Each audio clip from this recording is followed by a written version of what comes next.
Hello, friends. It is time for me to read another story for you today. We've both been spending a little more time at home. As you know, I have to spend time at home because, well, it's not the time to travel and see everyone around the world yet. And maybe you have for your own reasons at home too. And I just wanted to show you something before I begin the story because if you see this, you may understand the story even better. The story again will be from Hans Christian Andersen.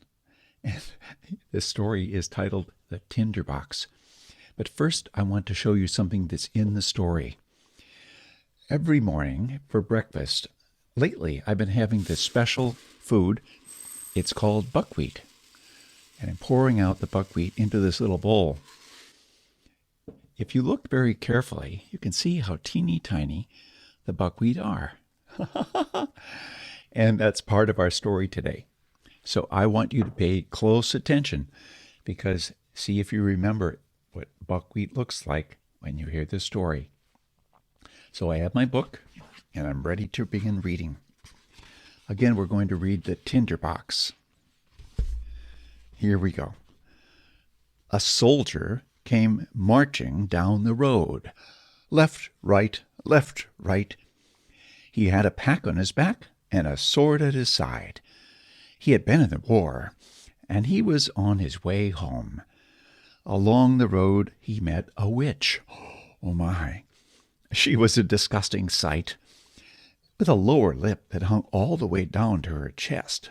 Oh, yuck! "Good evening, young soldier," she said. "What a handsome sword you have, and what a big knapsack! I can see that you are a real soldier. I shall give you all the money that you want." "Oh, thank you very much," he said. "Do you see that big tree?" asked the witch, and pointed to the one they were standing right next to. "The trunk is hollow. You climb up to the top of the tree, crawl into the hole, and slide down deep inside of it.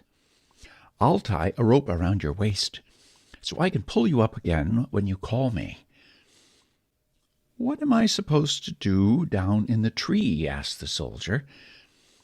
"Get money," answered the witch, and laughed. I wonder what witches laugh like. You think it would be something like,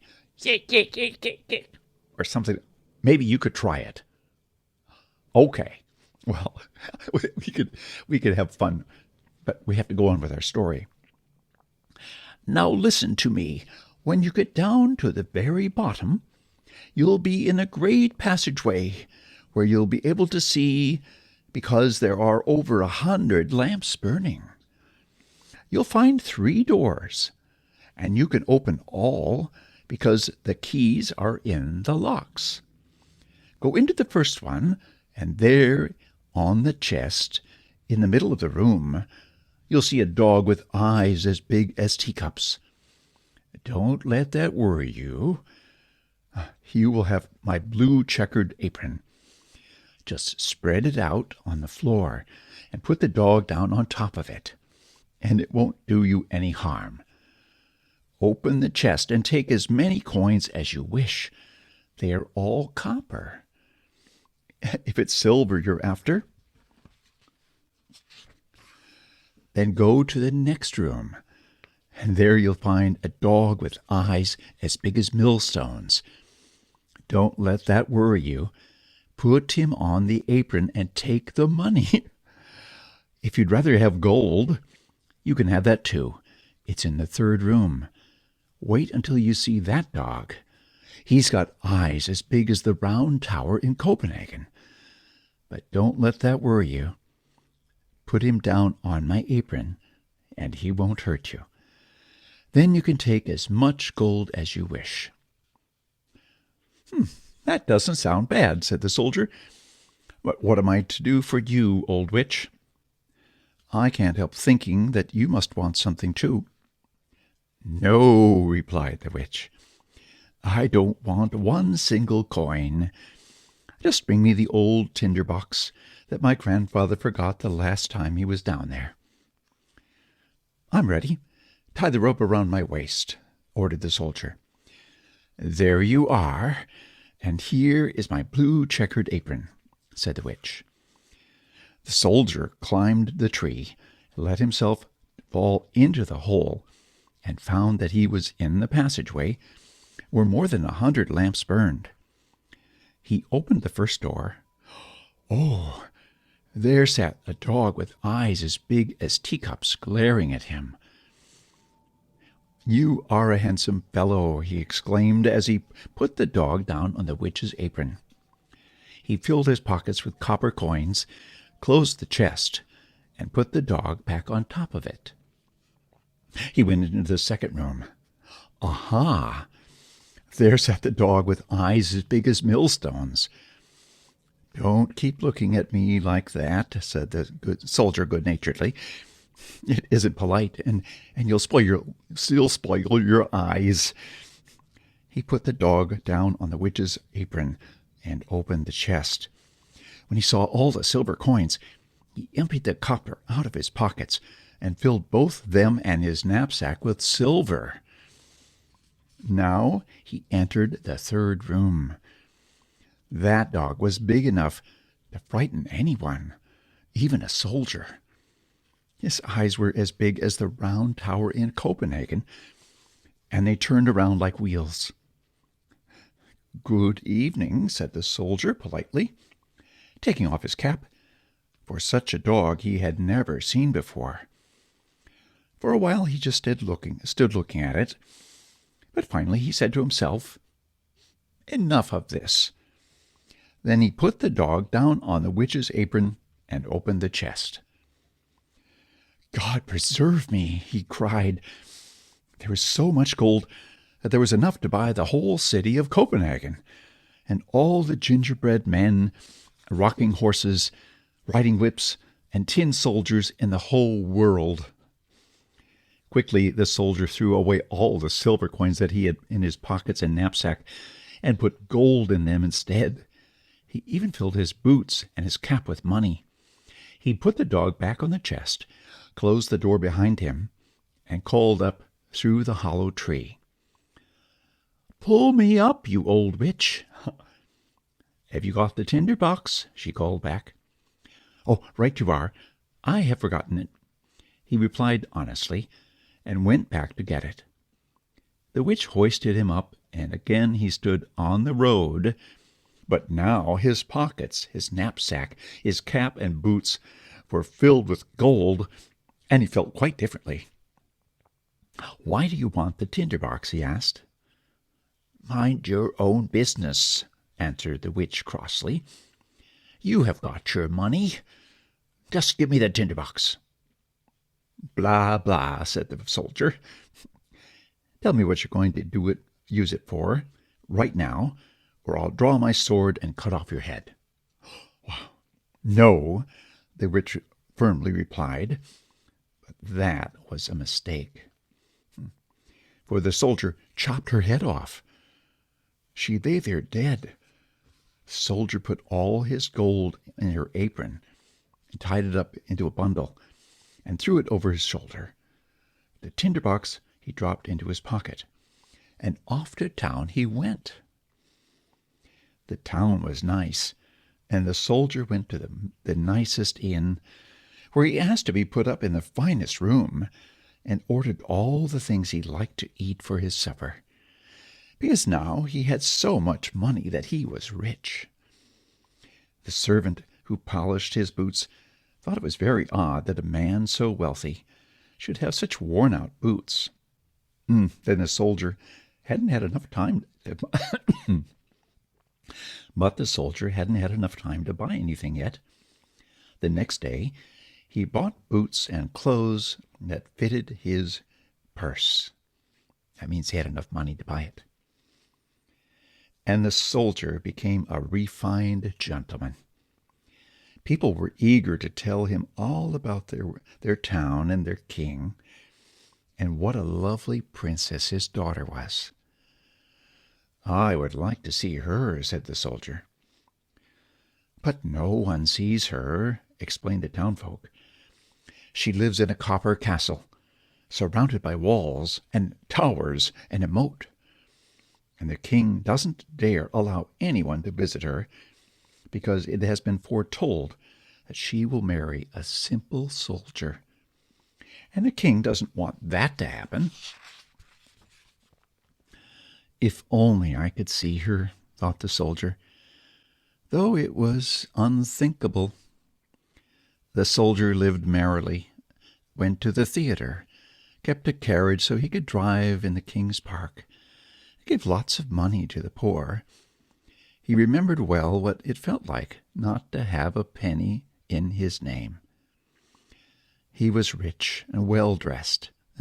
He had many friends, and they all said that he was kind and a real cavalier, and such things he liked to hear. But since he used money every day and never received any, he soon had only 2 copper coins left. He had to move out of the beautiful room downstairs up to a tiny one in the garret, where he not only polished his boots himself, but also mended them with a large needle. None of his friends came to see him, for they said there were too many stairs to climb. It was a dark evening, and he could not even buy a candle. Suddenly he remembered that he had seen a tub on the candle of... I'll start over that one. Suddenly he remembered that he had seen the stub of a candle in the tinderbox that he brought up from the bottom of the hollow tree. He found the tinderbox and took out the candle. He struck the flint. There was a spark, and in through the door came the dog with eyes as big as teacups. "What does my master command?" asked the dog. I guess that dog could talk. Wow. "What's this all about?" exclaimed the soldier. That certainly was an interesting tinderbox. "Can I have whatever I want?" "Bring me some money," he ordered. In less time than it takes to say thank you, the dog was gone and back with a big sack of copper coins in his mouth. Now the soldier understood why the witch had thought the tinderbox so valuable. If he struck it once, the dog appeared who sat on the chest full of copper coins. If he struck it twice, then the dog came who guarded the silver money. And if he struck it 3 times, then came the one who had the gold. Wow! The soldier moved downstairs again, wore fine clothes again, and had fine friends, for now they all remembered him and cared for him as they had before.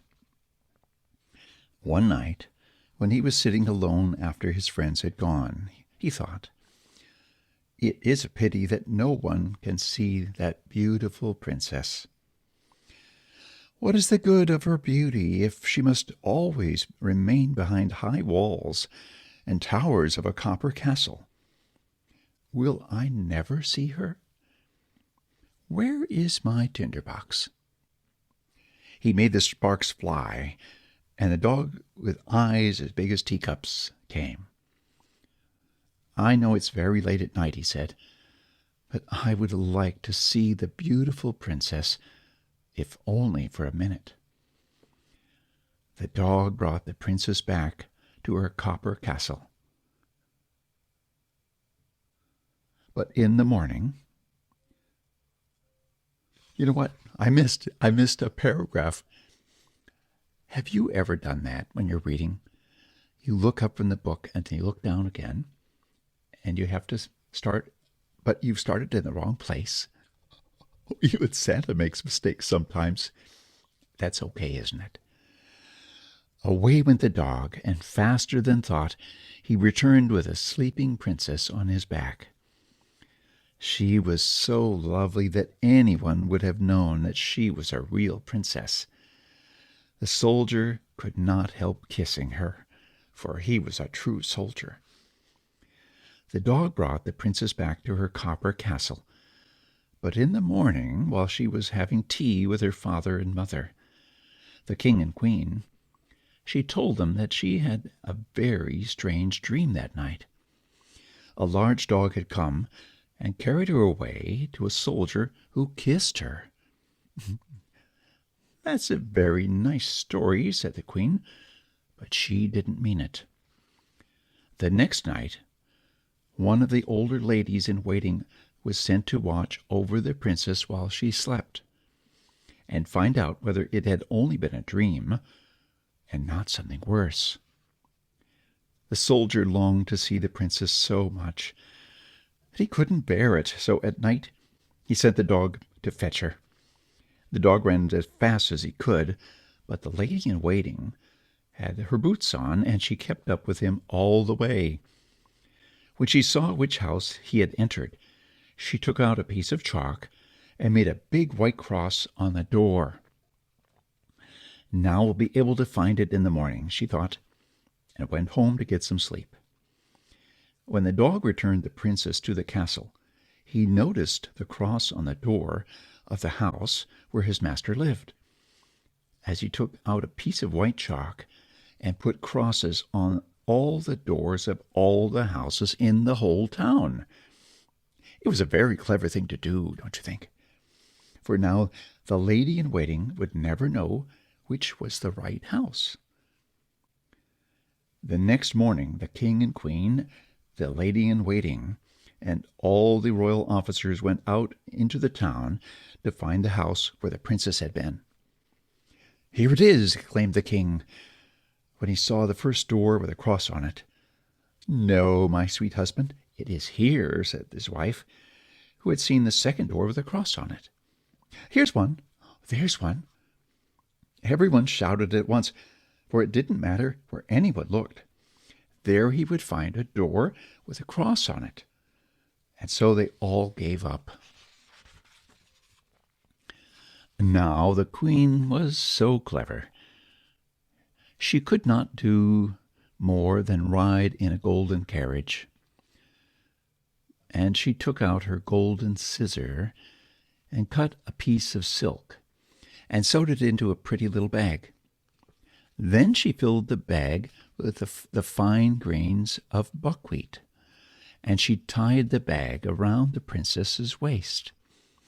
When this was done, she cut a little tiny hole in the bag, just big enough for one little grain of buckwheat to fall out, one at a time, and show the way to the house where the princess was taken by the dog. During the night, the dog came to fetch the princess and carry her back on his back to the soldier, who loved her so much now that he had only one desire, and that was to be a prince so he could marry her. The dog neither saw nor felt the grains of buckwheat that made a little trail all the way from the copper castle to the soldier's room at the inn. In the morning the king and queen had no difficulty in finding where the princess had been, and the soldier was thrown into jail. There he sat in the dark with nothing to do. And what made matters worse was that everyone said, "Tomorrow you are going to be hanged." Oh, my! And that was not amusing to hear. If only he had his tinderbox, but he had forgotten it in his room. When the sun rose, he watched the people through the bars of his window, so they hurried toward the gates of the city, for the hanging was to take place outside the walls. He heard the drums and the royal soldiers marching, and everyone was running. He saw a shoemaker's apprentice, who had not bothered to take off his leather apron and was wearing slippers. The boy lifted his legs so high it looked as though he were galloping. One of his slippers flew off and landed near the window of the soldier's cell. "Hey!" shouted the soldier. "Listen, shoemaker. Wait a minute. Nothing much will happen before I get there. But if you will run to the inn and get the tinderbox I left in my room, you can earn 4 copper coins. But you'd better use your legs, or it will be too late." The shoemaker's apprentice, who didn't have one single copper coin, was eager to earn 4. And so he ran to get the tinderbox as fast as he could and gave it to the soldier. And now you shall hear what happened after that. Outside the gates of the town, a gallows had been built. Around it stood the royal soldiers and many hundreds of thousands of people. The king and queen sat on their lovely throne, and across from them sat the judge and the royal council.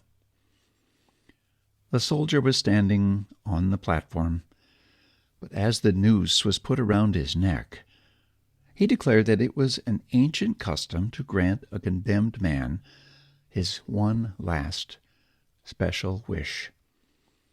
The only thing he wanted was to be allowed to smoke a pipe of tobacco.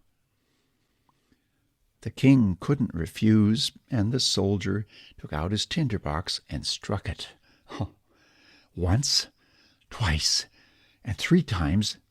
Instantly, the 3 dogs were before him. The one with the eyes as big as teacups, the one with eyes as big as millstones, and the one with eyes as big as the Round Tower in Copenhagen. "Help me! I don't want to be hanged," said the soldier. The dogs ran toward the judge and the royal council. They took up one man by the leg and another by the nose, oh my goodness, and threw them into the air, so high that when they hit the earth, they broke into pieces. "Not me," screamed the king, but the biggest dog took both the king and the queen and sent them flying up as high as the others had been. The royal guards got frightened, and the people began to shout, "Little soldier, you shall be our king and marry the princess." The soldier rode in the king's golden carriage, and the 3 dogs danced in front of it and barked, "Hurrah!"